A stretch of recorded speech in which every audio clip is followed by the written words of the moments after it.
우리 옆에 성에 살자 사랑합니다. 축복합니다. 예, 말씀의 좀 읽어봅시다. 시작. 여전하신 하나님. 하나님은 여전하시다. 이스라엘 백성 가운데 왜 여전하시냐? 이스라엘 백성을 여전히 가나안 땅으로 인도하고 계시다라는 거죠. 여전히 인도하고 있지만 그들이 원하는 대로 하지는 않습니다. 그들이 원하는 대로 그들이 그냥 쉽게 들어가게 해달라, 쉽게 먹게 해달라, 이런 것들을 들어주지 않습니다. 하나님 뭘 하시냐? 이 백성들을 훈련시키고 있습니다. 하나님 여전히 공의로 이 백성들을 훈련시키는 것은 하나님의 형상, 곧 거룩함을 배우기를 원하신다라는 거죠. 우리도 이 땅에 사는 동안 믿음을 지키고 거룩한 형상을 본받기를 소망합니다. 우리가 구원받은 백성이라면 거룩함에 이르도록 힘써야 된다는 거죠. 20장 1절에 정월에 이스라엘 자손 곧 온 회중이 신광야에 이르러서 백성이 가데스에 가더니 미리암이 거기서 죽음에 거기 장사하니라 했습니다. 미리암이 죽고 이제 시간이 많이 흘렀다는 거죠. 2절에 회중이 무리 없으므로 모여서 모세와 아론을 공박하니라 하시는데, 여기 여러분 성경에 안 나와 있는데 원망하였다. 모세와 아론을 원망하였다. 원망하는데 이 백성들이 그래도 이제 하나님의 인도함을 많이 보고 하나님의 역사를 많이 경험하니까 무슨 말을 하냐면 3절에 백성이 모세와 다투어 말하여 이르되 우리 형제들이 여호와 앞에서 죽을 때 우리도 죽었다면 좋을 뻔하였도다 합니다. 뭔 말을 하냐면요, 하나님의 이름을 팔기 시작합니다. 이들이 하나님 원망하다가 죽었는데 그들이 여호와 앞에 죽을 때에 우리도 죽었으면 좋을 뻔하였다 이렇게 말합니다. 4절에 보면 좀 더 한술 더 뜹니다. 너희가 어찌하여 여호와의 총회를 이 광야로 인도하여 우리와 우리 짐승이 다 여기서 죽게 하느냐. 이게 무슨 말이에요? 여호와의 회중이다. 여호와의 회중이면 여호와의 말을 들어야 되고 하나님의 백성이면 하나님의 음성을 들어야 되는데 이 백성들이 자기 생각대로 말하면서 누구를 팔아먹냐면 하나님의 이름을 팔아먹는 거예요. 하나님 이름 팔아서 장사하는 사람들 많습니다. 하나님 이름 팔아서 자기 목공물 채우는 사람들 수없이 있습니다. 하나님을 너무 쉽게 말하는 거예요. 오늘 이 시대가요 악해지니까 하나님 너무 쉽게 말해요. 조금 기도한 사람들은 하나님께서 이렇게 말씀하셨다, 하나님 우리에게 이렇게 하라고 하셨다, 그런 소리 너무 쉽게 하는 거예요. 정말 조심해야 되는 거예요. 내가 분명히 들었어도 뭘 알아야 되냐? 하나님 말씀을 똑바로 알아야 되고, 우리가 아무리 음성을 분명히 듣는다 하더라도 하나님 말씀을 벗어날 수는 없는 겁니다. 그러니까 말씀을 똑바로 알 때 우리가 하나님의 음성을 듣고 그 말씀이 우리에게 뭘 말하는지를 똑바로 분별하고, 그게 옳은가 그런가 분별할 뿐더러 그 말씀이 우리에게 뭐라고 말씀하시는 것인지를 말씀에 비추어서 똑바로 볼 수 있어야 되는 거예요. 그러니까 환상을 보고 예언을 하고 하나님의 음성을 듣지만 자꾸 어디를 치우치냐? 자기의 관점으로 치우치는 거예요.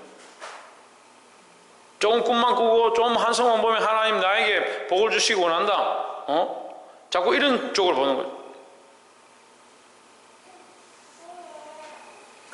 하나님을 자기를 위해 쓰는 게 아니에요. 우리가 하나님을 위해 쓰이는 받는 거지. 근데 이 사람들이 뭐라 합니까? 너희가 어찌하여 여호와의 회중을 이 광야로 인도하여 우리와 우리 짐승이 다 여기서 죽게 하느냐? 하나님의 백성이라고 말하면서 하나님의 백성을 왜 인도해서 죽이느냐? 이렇게 뭐 하나님 원하시는 것처럼 말을 하지만 이 백성을 인도한 건 누굽니까? 하나님이잖아요. 그러니까 이들은 은근히 하나님을 팔아먹는 것처럼 하면서 하나님을 오히려 비방하고 있는 거예요. 이런 걸 속으면 안 돼요. 교회를 위하는 것처럼 하고 하나님을 위하는 것처럼 하지만 결국 누구를 위해서? 자기를 위해서 하나님을 쓰는 거예요. 보게 되기를 소망합니다. 이게 사단이 우리에게 주는 술수인데 자기 스스로가 그걸 속아서 사단이 원하는 건지 하나님 원하시는 건지 분별하지 못하고 그게 옳다라고 자꾸 주장하고 있는. 제가 아이들 예배 시간에 자면 자꾸 뭐라 하는 이유가 뭐냐면 예배 시작하기 전에 잘 놀아요. 예배 끝나고 나서도 벌떡 일어나서 잘 놉니다. 말씀 시작하고 예배 시간만 딱 되면 자는 거예요. 그건 무슨 능력일까요? 잠자는 능력입니까? 자기도 모르게 그렇게 하고 싶지 않은 거예요. 그렇게 자기 위주로 가게 되는 거예요. 아이들의 생각들이 자기만 위하게 되는 거예요. 청소년이 돼도 청년이 돼도 말씀을 안 듣고 졸고 딴짓하는 사람 계속 그렇게 하는 거예요. 왜요? 다른 말 듣기 싫거든요. 왜냐하면 자기 생각이 오르니까 자기가 생각하고 결정하는 대로 하고 싶으니까 듣지를 않는 겁니다. 너희가 어찌하여 여호와의 회중을 이 광야로 인도하여 자기 딴에 옳다라고 생각하는 걸 말하고 있지만 이 말 자체가 앞뒤가 안 맞고 하나님을 해방하는 말인 줄을 모르는 겁니다. 5절에 너희가 어찌하여 우리를 애굽에서 나오게 하여 이 악한 곳으로 인도하였느냐. 이거 하나님 인도하셨죠. 결국 여기까지 오게 된 것도 자신들이 불순종하고 말 듣지 않았기 때문에 다시 훈련받고 이 광야 생활을 하게 된 것이지 그걸 원망할 게 없잖아요. 이곳에는 파종할 곳이 없고 무화과도 없고 포도도 없고 석류도 없고 마실 물도 없도다. 사랑하는 성도 여러분, 우리가 할 수만 있으면 원망 불평하는 것들을 거쳐야 하는 겁니다. 교회가요 부흥하고 성장하려면 외적으로 성장하려면 내적 성장이 필요한데 저는 항상 그렇게 봅니다. 내적 성장이 없으면 외적 성장은 필요 없는 것이고 내적 성장, 영적 성장, 내적 성장이 없는데 외적으로 성장하면 그건 타락하는 거예요. 많은 사람들은 외적 성장하길 바란다. 교회가 부흥하기 원하고 많은 사람들이 모이길 원하고 건물도 커지고 재정도 풍부해지고 그렇게 하면 좋겠다 생각하지만 내적인 성장이 없으면 그 외적 성장은 필요가 없는 거예요. 근데 영적으로 자라지 않으면요 자꾸 뭐만 봅니까? 외적인 것만 보는 겁니다. 그 사람들도 결국 외적인 것만 보죠. 여기 지금 하나님 앞에 내가 거룩해지고 하나님 말씀대로 살기 원하고 하나님 뜻대로 몸부림치려고 한다는 뜻은 아무것도 없습니다. 전부 자기들 외적인 요소들에 외적인 모양들에 집중하는 겁니다. 왜 우리 안에 원망불평을 거쳐야 되느냐? 원망불평은 우리 내적 성장을 방해합니다. 우리 속 사람이 살아있으면요 우리 입술에 찬송이 나오고 감사가 나오고 기쁨이 나오지 불평불만하지 않습니다. 심지어는 교회 와서 회개하고 여기서 기도하고 돌아가 집에서 불평불만한 사람도 있어요. 그거 회개한 거 아니에요. 그거 거짓말이에요. 속고 있는 거예요. 속고 있는 거. 내가 내적 성장이 일어나고 내적으로 하나님과의 관계가 회복되어지면 외적인 모양들이 바뀌게 되어 있는 겁니다. 외적인 모양이 중요하지 않죠. 그렇죠? 맞습니다. 외적인 모양이 뭐 중요합니까? 목사님 뭐라 말하는 게 뭐 중요합니까? 그래서 속사람이 살아야 되죠. 그렇죠? 근데 속사람이 살았으면 어떻게 하겠습니까? 그렇게 원망불평 안 하는 겁니다. 어떤 청년들은 저한테 와가지고 목사님 왜 자꾸 사람들 잘못됐다 말하고 자꾸 판단하시고 책망하시고 합니까?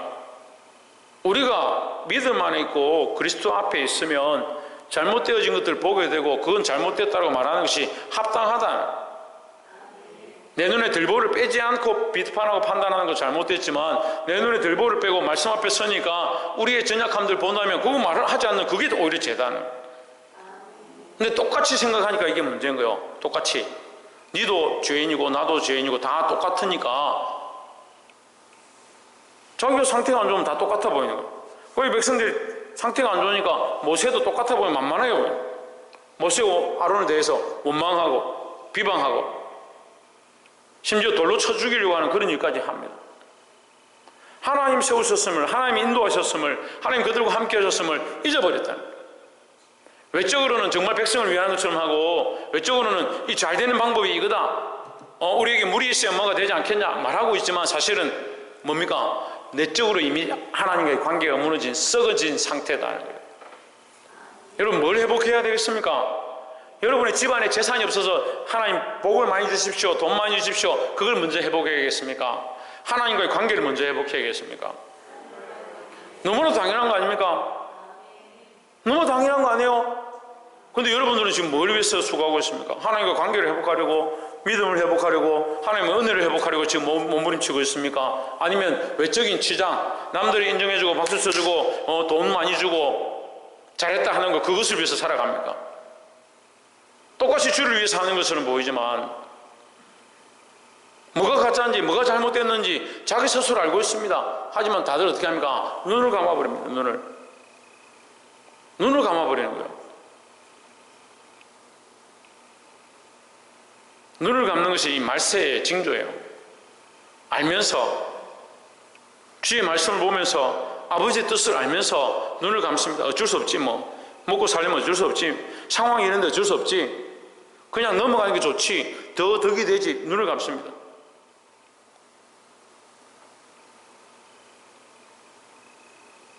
제가 그렇게 가르쳤는데, 청년들 십몇 년을 가르쳤는데 원망불평하는 거하고 판단하고 분별하는 거, 그걸 구별 못하더라.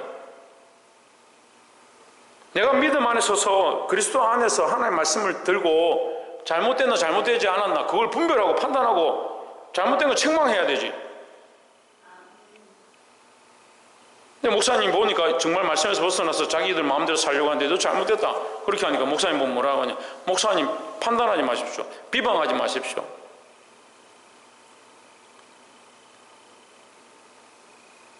아직도 어느 편에 서야 되는지, 누구 편에 서야 되는지, 누굴 위해 살아야 되는지 그게 안 세워져 있는 거예요. 내가 나의 영광을 구하는 게 아니라 하나님의 영광을 구하는 자가 되어야 되는 거죠. 그럼 여러분이 맞다고 생각하는 게 하나님의 영광을 위한 겁니까? 자기 영광을 위한 겁니까? 그 목사님이 지금, 목자도 여기 세워져 가지고 잘못되어진 거 책망하고, 여러분 그렇게 살면 안 됩니다. 똑바로 사셔야 됩니다. 믿음으로 사셔야 됩니다. 하나님께 드릴 거 드려야 되고 여러분 시간들 쪼개야 됩니다. 이렇게 말하는 거 민망하고 부끄러우고 힘든 줄 압니다. 그런데 왜 굳이 말씀대로 얘기합니까? 여러분들이 중요한 게 아니라 내가 하나님 앞에 서 있냐 안 서 있냐, 하나님 내게 뭐라고 말씀하시냐, 이게 중요하니까 그 일을 하는 거예요. 근데 그걸 판단하는 여러분, 목사님 왜 그런 말을 하십니까? 목사님은 왜 서로 입장 곤란하게 그런 말을 자꾸 할까라고 생각하는 것은 하나님 편에 서 있는 거예요. 사람 편에 서 있는 거예요. 왜 그걸 생각을 안 합니까?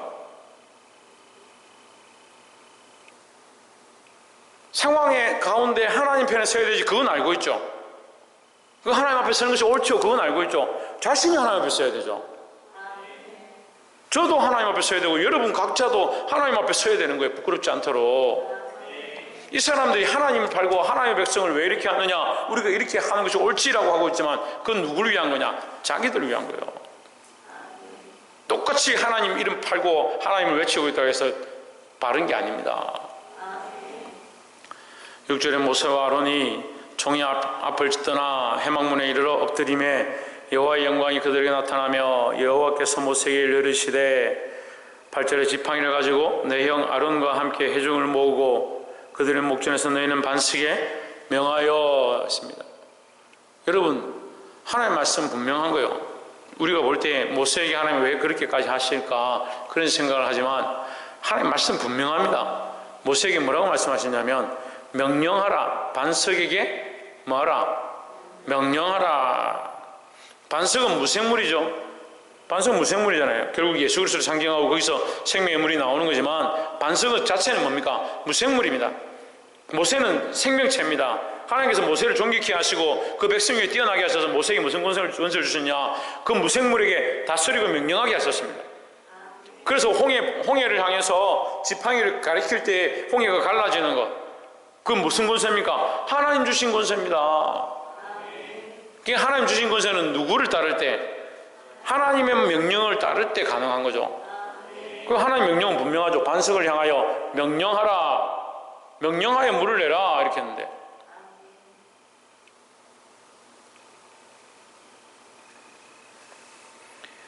(9절) 10절에 모세와 아론이 총회를 그 반석 앞에 모으고 모세가 그들에게 이르되 배역한 너희여 들으라.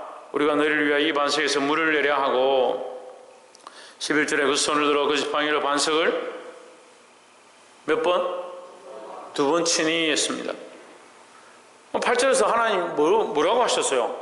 하나님 명령하라고 분명히 말씀하셨는데 갑자기 반석을 2번 치는 겁니다. 모세가 뭐 하고 있는 거예요? 하나님 명령대로 하고 있지 않은 겁니다. 여러분 하나님 명령대로 하지 않는, 하나님 말씀대로 하지 않는 것은요, 저나 여러분의 일반이요, 하지 않는 것에 대해서 책망하시는 것은요, 여러분이나 저나 일반이에요. 똑같이 하나님 앞에 책망받는 거예요.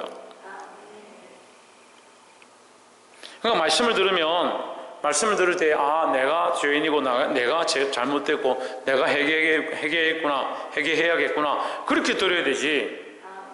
말씀을 듣는데 목사님이나 잘하지, 그렇게 들으면 안 돼요. 원수가 말씀을 들고 앞에 서도요, 들을 말은 듣고 아닌 것은 아닌 거예요. 들을 말씀, 하나님의 말씀이 맞고 그 말씀이 내게 적용되어질 부분이 맞으면 내가 아멘으로 받아야 돼요. 왜? 그 사람의 말을 듣는 게 아니라 하나님의 말씀을 듣는 거죠.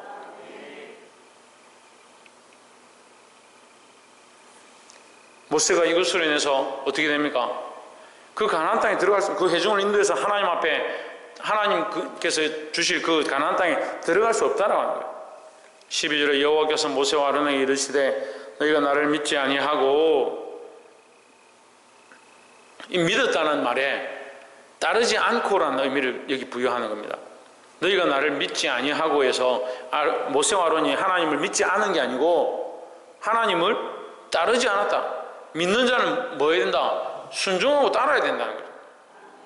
그럼 모세와 아론이 믿는다 하면서 뭐 합니까? 믿지 않았다. 뭘 하지 않았다? 따르지 않았다. 믿지 않은 게 아니고 따르지 않은 것이다. 순종하지 않은 것이다. 이스라엘 자손의 목전에서 내 거룩함을 나타내지 아니하는 고로 했습니다. 하나님의 거룩함은 뭐로 나타나느냐? 말씀의 역사로 나타나는 거예요. 그러니까 모세와 아론이 하나님 말씀으로 하지 아니하고 자기 알력과 자기 힘으로 화가 나서 막대기를 지팡이를 가지고 두 번이나 쳤으니까 하나님의 영광을 가린 거예요. 우리가 때로는 어떤 일을 하고 우리 혈기를 해가지고 그게 잘됐다 하더라도 잘 생각해 봐야 될 것은 우리가 하나님 말씀대로 했는가 그렇지 않은가. 항상 사람들은 결과만 봅니다. 결과만. 전에도 우리가 말씀을 나눴는데 하나님은 결과를 보시는 게 아니라, 하나님은 우리의 결과를 보시는 게 아니에요. 하나님 앞에 결과는 별로 안 중요해요. 사람들은 자꾸 어떻게 합니까? 내가 얼마큼 이루었다, 업적이 얼마고 내가 이룬 게 얼마고 내가 전도한 사람이 몇 명이고 내가 돈을 얼마나 벌었고 내가 재력이 얼마고, 천만의 말씀이에요. 결과로 보면 하나님이 하실 수 없어서 가만히 계십니까? 하나님 한 말씀에 온 세상을 다 바꾸고 역사를 다 이루실 수 있는데 하나님 결과를 보시는 게 아닙니다. 그래서 결과가 필요 없는 건 아니지만 우리의 목적 자체가 결과에 있는 것이 아니라 하나님 말씀에 순종하느냐, 내 생각대로 하고 있느냐, 이게 더 중요하다는 거죠. 지금 이 목적은 다 이루어졌어요. 결과는 이루어졌어요. 물이 나와서 그 백성들도 먹고 짐승들도 먹고 다 살았으니까 결과는 이루어졌어요. 근데 하나님 지금 아니라고 하는 거예요. 결과는 이루어졌잖아요. 아니에요? 결과적으로 물은 다 마셨잖아요. 하지만 하나님께서 지금 아니라고 하시는 거죠. 사랑하는 성도 여러분, 말씀을 따라 순종하시기를 주의 이름으로 축원합니다. 너희는 이 회중을 내가 그들에게 준 땅으로 인도하여 드리지 못하리라 했습니다. 인도하지 못하리라가 아니고 드리지 못하리라. 그 다시 말하면 들어가지 못하리라 했습니다. 그래서 이 모세는 들어가지 못합니다. 아론은 어떻게 됩니까? 광야에서 죽습니다. 광야에서 죽고 아론은 죽고 모세는 들어가지 못하고 멀리서 바라보기만 바라봅니다. 사랑하는 성도 여러분, 결과적인 신앙,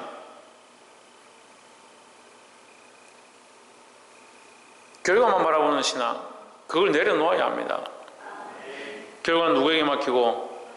하나님께 맡기고, 지금 가정 중에 하나님 앞에 믿음으로 행할 필요가, 믿음으로 순종할 필요가 있다라는 겁니다. 마지막 세 번째로 25절에 너는 아론과 그 아들 엘라사를 데리고 호르산에 올라, 26절에 아론의 옷을 벗기고 그 아들 엘라사에게 입히라. 아론은 거기서 죽어 그 열조에게로 돌아가리라 했습니다. 자, 아론이 옷을 벗어서 엘라사에게 입힌다. 근데 그 아론의 옷을 누가 벗기냐? 모세가 벗기고 그 아들 엘라살에게 입히는 겁니다. 우리가 자식에게 뭘 물려줄 거냐? 우리가 내 자식에게 뭘 물려줄 수 있을 것인가? 그러니까 아론이 하나님 앞에 거룩으로 제사하고 하나님 부르신 소명을 감당하기 위해서 입었던 그 옷을 엘라살에게도 똑같이 입혀서 그도 제사장의 직분을 감당하게 하고 하나님 앞에 설 수 있게 하는 겁니다. 여러분, 자녀에게 뭘 물려주겠습니까? 나는 기도할 줄 아는데 자녀는 기도할 줄 모른다. 나는 예배를 사모하는데 자녀는 예배를 사모하지 않는다. 나는 하나님 앞에 나오는 것을 기뻐하는데 내 자녀들은 하나님 앞에 나오는 걸 기뻐하지 않는다. 나는 믿음으로 사는 것을 즐거워하고 믿음으로 살고자 몸부림치지만 내 자식들은 그렇지 않다. 나는 10의 1조를 하나님 앞에 드리지만 내 자식들은 10의 1조를 드리지 않을 뿐더러 안식일도 지키지 않는다. 뭘 물려주고 있느냐? 뭘 물려주고 있느냐? 믿음의 고백을 물려주고 있습니까? 세상의 원리도 자꾸 하는 거예요. 세상의 원리로 재산도 물려주고 먹고 사는 것도 물려주고 성격도 물려주고 욕심도 물려주고 다 물려주는데 뭘 안 물려주냐? 믿음의 계보를 흘려보내지 못한다.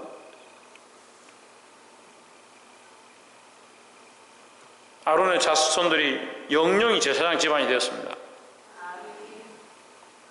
이 레위 지파가 하나님 앞에 영원히 이 제사직을 감당하는 그 지파가 되었습니다. 물려줘야 되는 겁니다. 아론이 입었던 그 옷을 하나님 앞에 거룩함으로 입었던 그 옷을 이 자녀에게 물려줬습니다. 믿음의 성계를 얘기해요. 믿음의 성계. 우리 믿음의 자리를 물려줘야 합니다. 교회가 한때 목사가 자기 직을 자식에게 물려준다. 그래서 말이 많았습니다. 자식이 물려받아가 교회가 더 부흥하고 하나님 덕이 되면 그렇게 하면 되죠. 물려준 세속하는 게 뭐가 죄가 됩니까? 하지만 세속 속에는 뭐가 문제입니까? 다른 사람들이 들어올 기에 하나님께서 더 기름 부어서 세우실 자들을 세우지 못하는 단점들이 있는 거죠. 그래서 우리 교회들은 이거 장단점을 잘 세워서 해야 되는데 세상이 아니다 하니까 세속은 앞으로 하지 마라 총회법으로 다 끊어버려. 또 대놓고 세속을 해가지고 자기 자식이 좋은 자리 내가 월급 많이 받았는데 내 자식도 똑같은 자리 주면 좋겠다. 이것도 문제고 저것도 문제요. 그래서 이것을 좌로나 우로나 치우치는 것이다 하는 거죠.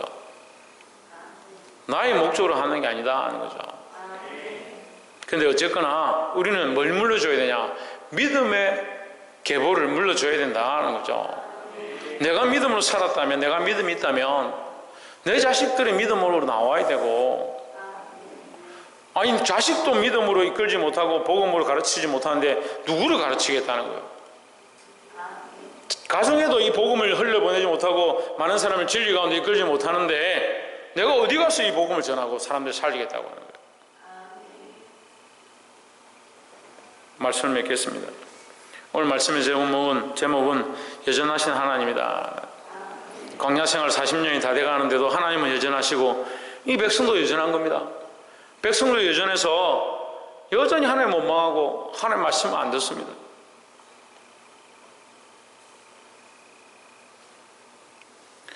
우리는 여전하신 하나님을 바라보고 나의 인간적인 여전함들을 자꾸 회개하고 내려놓아야 한다는 겁니다. 이 말씀을 따라서 믿음을 흘려보내고 하나님 앞에서 믿음으로 살아 많은 사람을 살릴 수 있는 저와 여러분 되시기를 주의 이름으로 축원합니다. 기도하겠습니다.